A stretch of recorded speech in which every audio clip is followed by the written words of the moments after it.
આપણી પેનલમાં જે અન્ય 3 ઉમેદવારો છે તેમના નામ છે. તેમના નામ છે.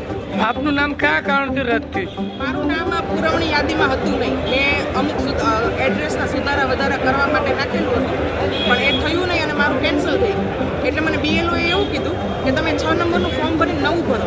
નવું ભર્યું એટલે તાત્કાલિક મારું આવી ગયું તો વિધાનસભામાં બોલે છે ઓનલાઈન બોલે છે, પણ ઓફલાઈન નથી બતાવ્યું.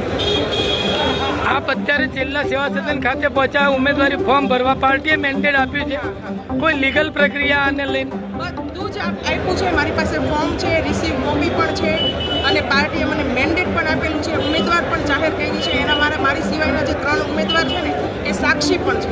આપની પાર્ટી પંચ છે ને એને જ આ બધું આળસના લીધે કરેલું છે. A to Z વ્યક્તિને હું મળી આવી છું. હું એટલી નિરાશ થઈ ગઈ છું. 3 દિવસથી હું એકલી દોડું છું બધે. ખાસ કરીને પાર્ટી રાજનભાઈએ એવું કીધું કે અડધી કલાકમાં હું તમારું બધું જ કરાવી આપીશ. પાર્ટી દ્વારા કોઈ લીગલ આને લઈને કાર્યવાહી દ્વારા પાર્ટીએ તો કીધું કે બેન તમે સક્ષમ છો અને અમે તમને મેન્ડેટ આપ્યું છે અને તમે લડવા માટે પણ સક્ષમ છો. અમે તમારી સાથે જ છીએ.